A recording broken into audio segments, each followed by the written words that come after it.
नाही, आपण या विजयाचे खऱ्या अर्थानं शिल्पकार आदरणीय मुख्यमंत्री देवेंद्र फडणवीस साहेब आहेत आणि सोलापूरची जनता आहे. सोलापूरच्या जनतेला मी मनापासून धन्यवाद देईन, त्यांचे मनापासून आभार पण मानेन की सोलापूरच्या जनतेनं भरभरून प्रेम नगरपालिकेच्या निवडणुकामध्ये दिलं, महानगरपालिकेच्या निवडणुकीमध्ये दिलं आणि ती सोलापूरच्या जिल्हा परिषद पंचायत समितीच्या निवडणुकीमध्ये ना भूतो ना भविष्यती अशा पद्धतीचं यश आता सोलापूरच्या जनतेने दिलेलं आहे.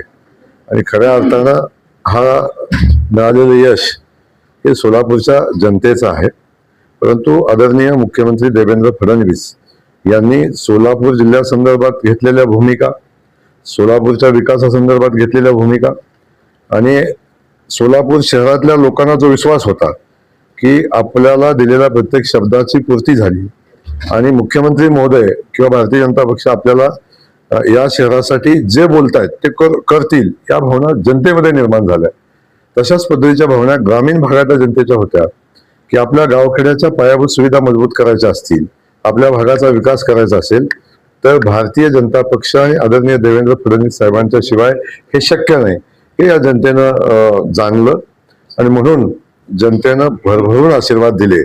आपण बघता की जसं महापालिकेच्या निवडणुकीमध्ये आजपर्यंतच्या इतिहासामध्ये भारतीय जनता पक्ष कधीही स्वतःच्या ताकदीवर महानगरपालिकामध्ये सत्तेमध्ये आला नव्हता आणि आता थम्पिंग मेजॉरिटी घेऊन आम्ही महापालिकामध्ये आज सत्तेत आहे. त्यासोबत जिल्हा परिषदेच्या निवडणुकामध्ये आपण पाहिलं, बहुतांश नेत्यांनी, बहुतांश आमच्या पत्रकार बांधवांनीही अनालिसिस असं केलं होतं की ग्रामीण भागामध्ये भारतीय जनता पक्षाचा तेवढा प्रभाव नाही, कारण भारतीय जनता पक्षाच्या किती जागा येतील याविषयी साशंकता व्यक्त केली होती. म्हणजे आम्हाला कॉन्फिडन्स होता की आम्ही गावखेड्यामध्ये काम करत असताना गेल्या 1 वर्षाच्या कालखंडामध्ये, त्याच्या अगोदरही माननीय मुख्यमंत्री मोदयांच्या नेतृत्वाखाली जेव्हा आम्ही काम करतो तेव्हा खऱ्या अर्थानं लोकांच्या मध्ये एक विश्वास निर्माण झाला आहे भारतीय जनता पक्षाच्या बद्दल, आदरणीय मुख्यमंत्री मोदयांच्या बद्दल. तर आम्ही अस्वस्थ होतो की जनता आमच्या सोबत आहे, जनता विकासासोबतच राहील. लोकांनी ही निवडणूक वेगळ्या वळणावर व्यक्तिगत टीका करून नेण्याचा प्रयत्न केला आणि सोलापूर जिल्ह्याचा स्वाभिमान असं काय बोलायचा प्रयत्न केला आणि या सगळ्याला जनतेनं चोख उत्तर दिलं की सोलापूरच्या जनतेचा स्वाभिमान हा सोलापूरच्या मातीचा विकास हाच आहे. हा खऱ्या अर्थानं मेसेज जनतेनं दिला. मी सोलापूरच्या जनतेचं पुन्हा एकदा मनापासून आभार मानतो. 2017 साली ज्या भारतीय जनता पक्षाच्या 13-14 जागा होत्या त्या भारतीय जनता पक्षाला क्लिअर मेजॉरिटी स्वतःच्या चिन्हावर देण्याचं काम जनतेने केलेलं आहे आणि याचा मनापासूनच आनंद पालकमंत्री म्हणून मला आहे, आमच्या भारतीय जनता पक्षाच्या नेतृत्वाला आहे. हो, खरं तर तुम्ही 37 सभा घेतल्या आणि 38 जागा जिंकून आणल्या. सकाळपासून ते मध्यरात्रीपर्यंत आपल्या सभा सुरू होत्या आणि त्यामध्ये कुठेतरी साताऱ्याकडे काही प्रमाणात दुर्लक्ष केलं, मात्र सोलापूरकडे तुमचं विशेष प्रेम पाहायला मिळालं. कशा पद्धतीचं एकंदरीत शेड्यूल होतं आणि मनासारखा विजय तुमचा झालाय का? नाही, थोडस आपल्या सगळ्यांना माहिती आहे की मी पालकमंत्री सोलापूरचा आहे. पक्षानं माझ्यावर जबाबदारी दिलेली होती की इथल्या निवडणुका या निवडणुका लढवण्यासाठी इथल्या भारतीय जनता पक्षाला मदत किंवा इथल्या जनतेच्या पाठीशी, कार्यकर्त्याच्या पाठीशी ठामपणे उभं राहावं अशा पद्धतीच्या भूमिका माननीय नेतृत्वाच्या होत्या, आमच्या मुख्यमंत्री मोदयांच्या होत्या. त्या अनुषंगानं बघितलं आपण की आज झालेल्या प्रत्येक निवडणूक आम्ही ताकदीनं लढलो आणि हे लढवत असताना आपण बघतो की सोलापूरच्या जनतेनं खूप प्रेम मला दिले, याचा मला मनापासूनचा आनंद आहे. आणि खास करून मी जेव्हा पालकमंत्री झालो तेव्हा लोकांनी सुरुवातीला मी बाहेरचा पालकमंत्री आहे आणि अशा पद्धतीच्या भावना व्यक्त केल्या होत्या, जनतेच्या मनामध्ये संभ्रम निर्माण करायचा प्रयत्न केला होता. पण मी खास करून आपल्या कामातून आपल्या या ठिकाणी जनतेच्या अपेक्षा पूर्तीच्या दृष्टीने मी मनापासूनचे प्रयत्न केले. सोलापूरच्या जनतेला मी परका वाटणार नाही याची काळजी मी सातत्याने घेतली आणि सोलापूरच्या जनतेनं मला स्वीकारलं आणि सोलापूरच्या जनतेनं स्वीकारलं नाही तर या निवडणुकीमध्ये सोलापूरच्या जनतेनं माझ्या शब्दावर विश्वासही ठेवला, भारतीय जनता पक्षावर विश्वास ठेवला.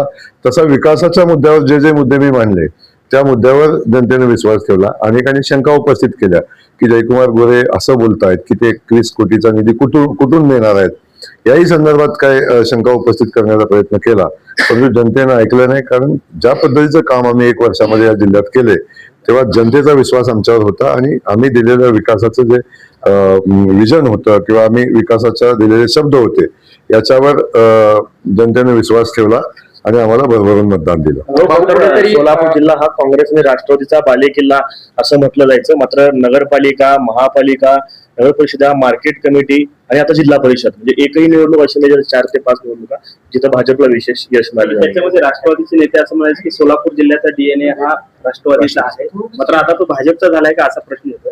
नाही, आपण एक समजून घ्या की आपण बघितलं असेल की भारतीय जनता पक्षाच्या नेतृत्वावर विश्वास असताना गावखेड्यामध्ये सुद्धा भारतीय जनता पक्षाचा पालकमंत्री म्हणून मी आलं पाहिजे, मी सभा घेतल्या पाहिजे अशा पद्धतीच्या भावना, देवेंद्रजींनी आलं पाहिजे, त्यांनी सभा घेतल्या पाहिजे अशा पद्धतीची भावना निर्माण जनतेमध्ये होती. याचा अर्थ असा होता की जनता भारतीय जनता पक्षासोबत आहे आणि त्यांच्या जनतेला आमच्याकडून काय ऐकायचं होतं की आम्ही आपल्या भागाच्या विकासासाठी आम्ही काय सांगतोय हे जनतेला ऐकायचं होतं. त्यामुळे जनतेने आमचा विश्वास टाकला. त्यामुळे माझं म्हणणं असं आहे की इतिहास आहे तो की राष्ट्रवादी काँग्रेस पक्षाचा कधीतरी इथं गड होता, त्याच्या अगोदर काँग्रेस पक्षाचा इथं गड होता, किंवा काँग्रेस आणि राष्ट्रवादी मिळून या ठिकाणी सत्ताकरण इथं केलेलं आहे, राजकारण केलेलं आहे. तेव्हा भारतीय जनता पक्षाला कमी लेखण्याची चूक सातत्यानं केली गेली, आताही केली की आम्ही भारतीय जनता पक्षाचा सुपडा साफ करू हे सांगणार, हेही काही लोकांनी सांगितलं. मला सांगायचं, जर त्यांनी नगरपालिकेचा निकालाचं व्यवस्थित अनालिसिस केलं असतं आणि ते समजून घेतलं असतं की नगरपालिकेच्या निवडणुकामध्ये भारतीय जनता पक्षानं किती दमदार कामगिरी केलेली आहे. पण हे धन्यता यांनी मानली की पेपरला बातम्या छापून स्टेटमेंट करून आणल्या आणि सुपडा साफ झालाय याच्यावर त्यांनी धन्यता मानली. पण ग्राउंडवरची परिस्थिती काय होती तर भारतीय जनता पक्षानं मजबूतीनं त्या ठिकाणी निवडणूक लढल्या, कार्यकर्त्याचं केडर तयार केलं, कमळ चिन्ह लोकांच्यापर्यंत पोहोचवलं आणि 144 नगरसेवक निवडून आणले. ही एवढं मोठं यश मिळाल्यानंतर या यशाकडे जाणीवपूर्वक दुर्लक्ष करून भारतीय जनता पक्षाला कमी लेखण्याचा प्रयत्न केला. त्याचा परिणाम महानगरपालिकेमध्ये भोगला. महानगरपालिकेमध्ये यश मिळाल्यानंतर पुन्हा त्यांनी सांगितलं की ग्रामीण भागामध्ये भारतीय जनता पक्षाचं जाळं नाही, भारतीय जनता पक्षाचे कार्यकर्ते नाही, ताकद नाही असंही सांगण्याचा प्रयत्न केला.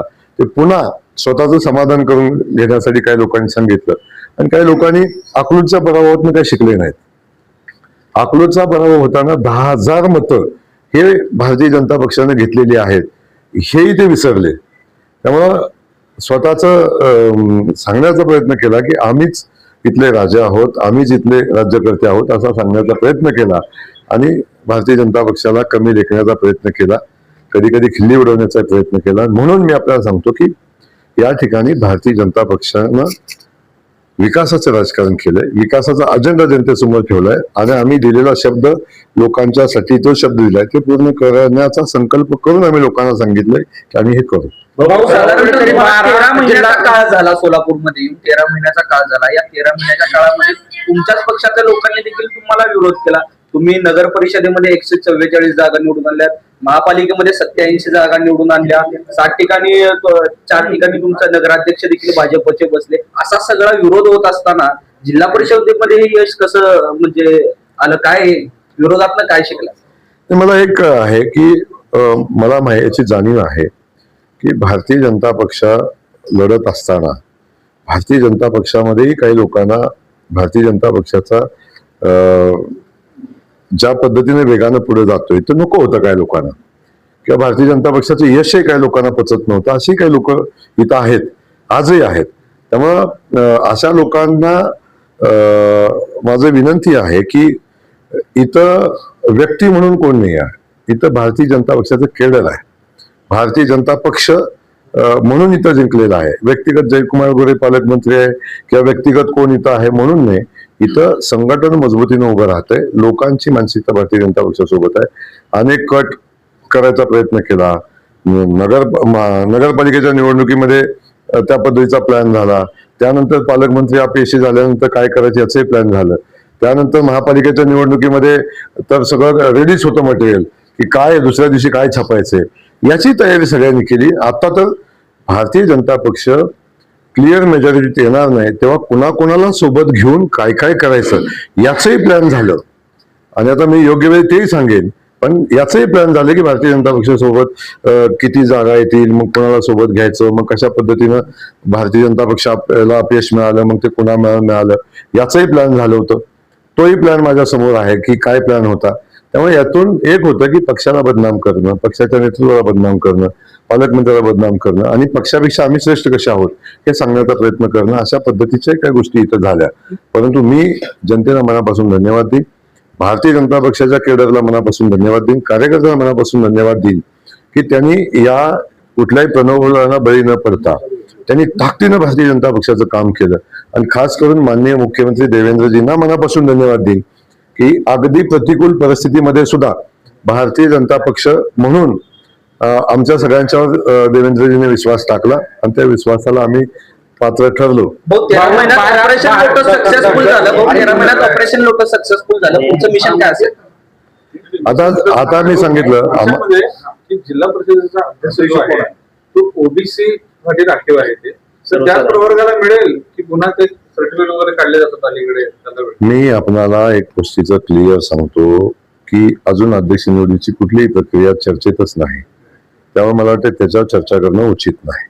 भाऊ 12 जिल्हा परिषद निवडणुका झाल्या, अनेक ठिकाणी बहुमत मिळाले, मात्र काही ठिकाणी त्रिशंकू जी परिस्थिती निर्माण झालेली आहे, कशा पद्धती ही परिस्थिती आहे ते हाताळणार आहात? कारण आपण पाहतोय की मोठा पक्ष म्हणून भाजप सर्व निवडून आलेला आहे. आता तुम्हाला पहिला विषय तर सोलापूरमध्ये तशी परिस्थिती नाही, त्यामुळे इथं हाताळायचा प्रश्न येणार नाही. परंतु आपल्याला एक माझं सांगणं आहे की ज्या ज्या ठिकाणी तशी परिस्थिती निर्माण झालेली आहे, माननीय मुख्यमंत्री महोदय सक्षम आहेत, ते त्या ठिकाणी निर्णय घेतील, वरिष्ठांशी बोलतील, आवश्यक असलेल्या गोष्टी घडतील, पण अध्यक्ष भारतीय जनता पक्षाचा होईल याच्यामध्ये कुठली शंका राहणार नाही. या सगळ्या विजयाच्या चर्चा होत असताना एका पराभवाची चर्चा रंगली की म्हणजे साताऱ्यामधल्याच आपल्या वहिनींचा आणि भाऊच्या पराभवाचं, त्याचं कशा पद्धतीने विश्लेषण करणार? मी आपल्याला एक गोष्टीचं क्लिअर सांगतो की मी कार्यकर्ता आहे आणि कार्यकर्ता म्हणून कारण सांगण्याची मला सवय नाही. मी कधी कारण कुठल्या गोष्टी सांगत नाही. तो पराभव का झाला या विश्लेषणात जाणार नाही, पण पराभव झालाय मी स्वीकारलाय. सोलापूर स्वीकारलाय. सोलापूरकडे जास्त लक्ष होतं हे तर कबूलच आहे. थोडंसं दुर्लक्ष झालं का तर बिलकुल झालं हेही कबूल आहे. परंतु दुर्लक्ष होणं एवढंच त्या पराभवाचं कारण नाही, अन्य काही कारण आहेत. आणि कारण देणारा मी कार्यकर्ता नसल्यामुळे कारण देणार नाही. तो पराभव मी स्वीकारलेला आहे आणि त्यातून असे अनेक धक्के मी आजपर्यंत स्वीकारलेले आहेत. त्यामुळं या सगळ्या धक्क्यातून मार्ग काढून ताकदीने उभा राहू आणि आपल्याला सगळ्यांना सांगतो की या सगळ्या गोष्टी पुढे घेऊन जात असताना राजकारणामध्ये या सगळ्या गोष्टीतनं प्रत्येक जण गेलेला आहे, कोणच नाही. हे अगदी मुख्यमंत्री महोदयांनी आम्हाला हेच सांगितलं की कुठला पराभव अंतिम नसतो, कुठला विजय अंतिम नसतो. त्यामुळे आपल्या कामात सातत्य असणं, काम सातत्यानं करत राहणं, जनतेच्या विश्वासात राहणं आणि जनतेच्या समोर विकासाचा अजेंडा घेऊन आपण गेलो तर जनता आपल्या सोबत राहते.